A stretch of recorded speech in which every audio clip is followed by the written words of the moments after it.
में आप सभी लोगों का स्वागत है। सबसे पहले आप सभी को साल 2022 की हार्दिक शुभकामनाएं। Happy new year 2022। देखिए नया साल आ गया है। अब आप लोगों को आज तो एंजॉय करने का दिन है, लेकिन इसके बाद आपको रेगुलर पढ़ाई करनी चाहिए, डेली करंट अफेयर्स देखना चाहिए।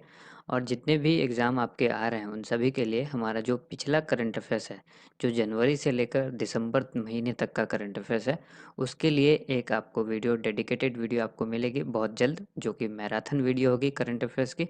तो उस वीडियो को देखना नहीं भूलिएगा। और उसका जो पी चलिए वीडियो शुरू करते हैं। आज 1 जनवरी 2022 के करंट अफेयर्स हम लोग देखेंगे। सबसे पहले यहाँ पर आपको बताना चाहूँगा, अगर आप चैनल पर नए हैं तो चैनल को सब्सक्राइब करें, बेल आइकन को प्रेस करके इसको एक्टिवेट कर लें, ताकि हर वीडियो का नोटिफिकेशन आपको मिलता रहे। अगर वीडियो पसंद आती है तो इसको लाइक एंड शेयर ज़रूर किया कीजिए।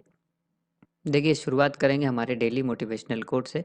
हासिल होगी मंजिल भी तू तैयारी करके तो देख, आग लगेगी फिर सीने में तू चिंगारी बन के तो देख।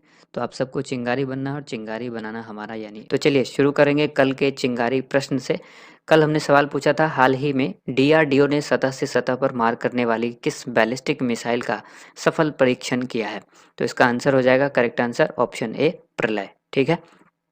देखिए आज का सवाल है, प्रतिवर्ष डीआरडीओ का स्थापना दिवस कब मनाया जाता है? हर साल डीआरडीओ अपना स्थापना दिवस मनाता है। तो राइट आंसर इसका होगा ऑप्शन बी, 1 जनवरी को। रक्षा अनुसंधान और विकास संगठन प्रत्येक वर्ष 1 जनवरी को अपना स्थापना दिवस यानी डीआरडीओ डे मनाता है। डीआरडीओ के द्वारा 1 जनवरी 2022 को अपना 64वां स्थापना दिवस मनाया जाएगा। साल 1958 में डीआरडीओ की स्थापना रक्षा क्षेत्र के शोध कार्य को बढ़ाने के लिए केवल 10 प्रयोगशालाओं के साथ की गई थी। Defence research and development organisation इसकी फुल फॉर्म होती है। यह भारत सरकार के रक्षा मंत्रालय के अंतर्गत एक संगठन है। यह सैन्य अनुसंधान तथा विकास से संबंधित काम करता है। इसका मुख्यालय नई दिल्ली में है। आदर्श वाक्य जो इसका है, जो है बलस्य मूलम विज्ञानम। डीआरडीओ के वर्तमान में चेयरमैन जी सतीश रेड्डी हैं। अक्सर एग्जाम में ये सवाल पूछा जाता है। ठीक है, इसको ध्यान रखिएगा। डीआरडीओ का मुख्यालय, इसका फुल फॉर्म और इसके चेयरमैन। नेक्स्ट क्वेश्चन है, हाल ही में किसने अंग्रेजी भाषा के लिए साहित्य अकादमी पुरस्कार 2021 जीता है? तो साहित्य अकादमी पुरस्कार अंग्रेजी भाषा के लिए किसको दिया गया है? इसका राइट आंसर हो जाएगा ऑप्शन ए, नमिता गोखले।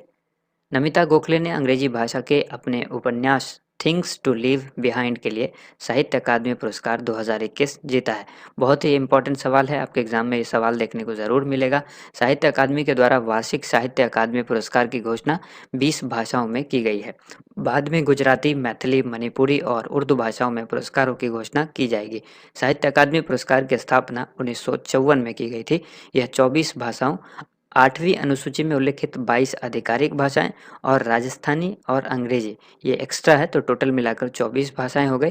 उनमें प्रकाशित उत्कृष्ट साहित्यिक कार्यों के लिए सम्मानित किया जाता है। नेक्स्ट क्वेश्चन है, निम्न में से किस देश के द्वारा दुनिया का पहला डुअल मोड वाहन चलाया गया है? इस क्वेश्चन का करेक्ट आंसर क्या होगा? राइट आंसर होगा इसका ऑप्शन बी, जापान। जापान ने दुनिया का पहला डुअल मोड वाहन पेश किया, जो कि सड़कों के साथ रेल पटरियों पर भी चल सकता है। यह एक मिनी बस की तरह दिखता है और सड़क पर सामान्य रबर के टायरों पर चलता है। यह रेल की पटरियों पर स्टील के पहियों का उपयोग भी करता है। करंट अफेयर्स रिवीजन में याद रखिएगा, हाल ही में फूमियो किशिदा को जापान का नया प्राइम मिनिस्टर नियुक्त किया गया है। और हाल ही में 32वां ग्रीष्मकालीन ओलंपिक जापान की राजधानी टोक्यो में आयोजित किया गया है। जापान ने 2023 तक दुनिया का पहला लकड़ी से बना अंतरिक्ष उपग्रह लॉन्च करने की घोषणा की है। नेक्स्ट क्वेश्चन है, सरकार के द्वारा जारी ARIIA 2021 पुरस्कार सूची में किस संस्थान ने पहला स्थान हासिल किया है? इस क्वेश्चन का करेक्ट आंसर है IIT मद्रास, ऑप्शन डी। सरकार के द्वारा जारी नवाचार उपलब्धियों पर संस्थानों की अटल रैंकिंग ARIIA 2021 पुरस्कार सूची में लगातार तीसरी बार IIT मद्रास ने पहला स्थान हासिल किया है। वहीं IIT बॉम्बे को दूसरा स्थान मिला, जबकि IIT दिल्ली को तीसरा स्थान प्राप्त हुआ है। टॉप यूनिवर्सिटी की बात करें तो पंजाब यूनिवर्सिटी ने पहला स्थान पाया है यूनिवर्सिटी में। ठीक है। सरकारी और गैर सरकारी सहायता प्राप्त कॉलेज या संस्थान की बात करें तो इंजीनियरिंग कॉलेज पुणे जो है वो टॉप पर रहा है। करंट अफेयर्स रिवीजन में याद रखना है, Times higher education world university ranking 2022 जारी की है। इस सूची में ऑक्सफोर्ड विश्वविद्यालय सबसे ऊपर है। इसके बाद कैलिफोर्निया इंस्टीट्यूट ऑफ टेक्नोलॉजी और हार्वर्ड यूनिवर्सिटी क्रमशः दूसरे और तीसरे स्थान पर हैं। ठीक है, नंबर 1 पर हो गया ऑक्सफोर्ड यूनिवर्सिटी, दूसरे नंबर पर हो गया कैलिफोर्निया इंस्टीट्यूट ऑफ टेक्नोलॉजी और तीसरे नंबर पर हो गया हार्वर्ड यूनिवर्सिटी। नेक्स्ट क्वेश्चन है, हाल ही में केंद्र सरकार ने किस राज्य को अफस्पा अधिनियम के तहत 6 और महीनों के लिए अशांत क्षेत्र घोषित कर दिया है?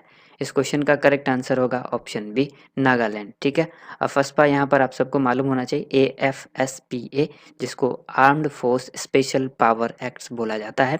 ठीक है, केंद्र सरकार ने नागालैंड राज्य को अफस्पा अधिनियम के तहत 6 और महीनों के लिए यानी 6 महीनों के लिए और जो है अशांत क्षेत्र घोषित कर दिया है। सरकार ने राज्य की स्थिति को अशांत और खतरनाक करार दिया है। नागालैंड लगभग 6 दशकों से अफस्पा के अधीन है। सशस्त्र बल विशेष अधिकार अधिनियम अफस्पा 1958, इसके बारे में जान लीजिए। यह एक संसदीय अधिनियम है जिसे 1958 में पेश किया गया था। अधिनियम सशस्त्र बलों को सार्वजनिक व्यवस्था बनाए रखने के लिए तलाशी और गिरफ्तारी की विशेष शक्तियां यानी पावर देता है। अफस्पा किसी क्षेत्र में एक बार में 6 महीने के लिए लगाया जा सकता है, लेकिन सरकार इसे स्थिति के अनुसार बढ़ा सकती है। नेक्स्ट क्वेश्चन है, किस राज्य सरकार ने पेंशन भोगियों के लिए जीवन प्रमाण पत्र के सत्यापन के लिए ऑनलाइन सेवा शुरू की है? इस क्वेश्चन का करेक्ट आंसर होगा ऑप्शन ए, ओडिशा।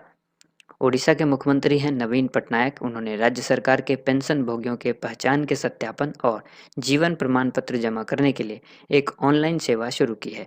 पेंशन भोगियों के लिए इस तरह की डिजिटल सेवा लागू करने वाला ओडिशा देश का पहला राज्य बन गया है। स्टैटिक जीके में याद रखिएगा, कोणार्क का जो सूर्य मंदिर है भारत में ओडिशा राज्य में स्थित है। इस मंदिर का निर्माण राजा नरसिंह देव ने 13वीं शताब्दी में करवाया था। करंट अफेयर्स रिवीजन में याद रखिएगा, ओडिशा की राज्य सरकार ने सड़क दुर्घटनाओं के पहले उत्तरदाताओं को प्रशिक्षित करने के लिए रक्षक नाम से अपनी तरह की पहली सड़क सुरक्षा पहल शुरू की है। नेक्स्ट क्वेश्चन है, हाल ही में अमीर सुबहानी को किस राज्य का मुख्य सचिव नियुक्त किया गया है?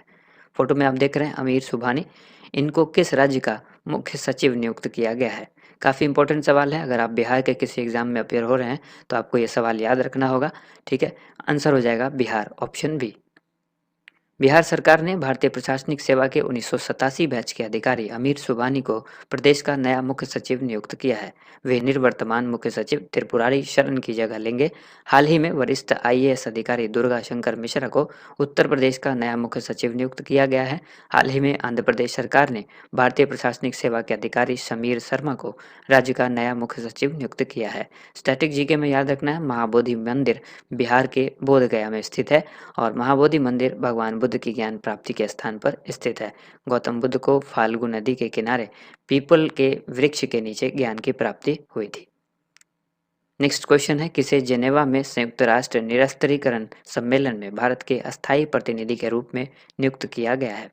इस क्वेश्चन का करेक्ट आंसर होगा ऑप्शन ए, अनुपम रे को।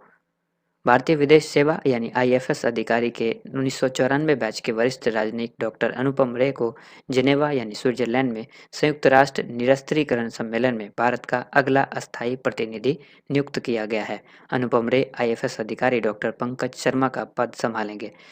UN कॉन्फ्रेंस ऑन डिसआर्मामेंट सीडी को संयुक्त राष्ट्र महासभा यानी UNGA के 10वें निरस्त्रीकरण पर विशेष सत्र यानी 1978 के द्वारा अंतर्राष्ट्रीय समुदाय के एकल बहुपक्षीय निरस्त्रीकरण वार्ता मंच के रूप में मान्यता दी गई थी। इसमें जो सदस्य देश हैं वो हैं 65 सदस्य देश। इसका उद्देश्य है हथियार नियंत्रण और निरस्त्रीकरण समझौतों पर बातचीत। नेक्स्ट क्वेश्चन है, डॉक्टर पंकज शर्मा को किस देश में भारत के अगले राजदूत के रूप में नियुक्त किया गया है? इस क्वेश्चन का करेक्ट आंसर है ऑप्शन ए, मैक्सिको। हाल ही में डॉक्टर पंकज शर्मा को मैक्सिको में भारत का अगला राजदूत नियुक्त किया गया है। करंट अफेयर्स रिवीजन में याद रखिएगा, हाल ही में प्रदीप कुमार रावत को चीन में भारत का अगला राजदूत नियुक्त किया गया है। विनय कुमार को म्यांमार में भारत का अगला राजदूत नियुक्त किया गया है। दिनेश के पटनायक को स्पेन में भारत का राजदूत नियुक्त किया गया है। संजय सुधीर को संयुक्त अरब अमीरात में भारत का राजदूत नियुक्त किया गया है, जबकि पवन कपूर को रूस में भारत का नया राजदूत नियुक्त किया गया है। नेक्स्ट क्वेश्चन है, हाल ही में किसे सशस्त्र सीमा बल यानी SSB का महानिदेशक का अतिरिक्त प्रभार सौंपा गया है? इस क्वेश्चन का करेक्ट आंसर है ऑप्शन ए, संजय अरोड़ा। हाल ही में इंडो तिब्बत बॉर्डर पुलिस यानी आईटीबीपी के महानिदेशक संजय अरोरा को एसएसबी महानिदेशक का अतिरिक्त प्रभार सौंपा गया है। वह एसएसबी महानिदेशक की नियुक्ति अथवा अगले आदेश तक प्रभार संभालेंगे। एसएसबी के प्रमुख कुमार राजेश चंद्र 31 दिसंबर को सेवानिवृत्त हो गए हैं। सशस्त्र सीमा बल यानी एसएसबी के बारे में जानिए। एसएसबी भारत की एक सीमा सुरक्षा बल है जो नेपाल और भूटान की सीमा पर तैनात है। इसकी स्थापना 1963 में हुई थी। इसका मुख्यालय नई दिल्ली में है और इसका मोटो क्या है? Service, security and brotherhood. अब बारी है आज की एक्स्ट्रा खुराक की। यहाँ पर 5 सवाल आपसे पूछे जाते हैं। वीडियो को रोक करके इन सभी सवाल का आप आंसर देने का प्रयास कीजिए और फिर हमारे आंसर से मिलान कीजिए। तो चलिए पहला सवाल देखते हैं। वर्तमान में सीआरपीएफ के महानिदेशक कौन है? तो इसका आंसर होगा कुलदीप सिंह। वर्तमान में सीआईएसएफ के महानिदेशक कौन है? आंसर होगा शीलवर्धन सिंह। तीसरा है वर्तमान में बीएसएफ के महानिदेशक कौन है? पंकज कुमार सिंह। और वर्तमान में एनएसजी के महानिदेशक कौन है? तो आंसर होगा एम.ए. गणपति। जो पांचवा है वो है वर्तमान में एनडीआरएफ के महानिदेशक कौन है? तो आंसर होगा अतुल करवाल। अब बारी है आज के चिंगारी प्रश्न की, जिसका आंसर आप सभी को कमेंट बॉक्स में लिखना होता है। डेली एक क्वेश्चन आपको लास्ट में, वीडियो के लास्ट में पूछा जाता है चिंगारी प्रश्न के तौर पर। किस देश ने पहली बार टी20 पुरुष वर्ल्ड कप 2021 का खिताब अपने नाम किया यानी जीता है? इस क्वेश्चन का करेक्ट आंसर आप सभी को कमेंट बॉक्स में लिखना है। अगर वीडियो पसंद आई है तो वीडियो को लाइक एंड शेयर जरूर कीजिएगा। थैंक यू सो मच आप सभी लोगों का वीडियो देखने के लिए बहुत बहुत धन्यवाद।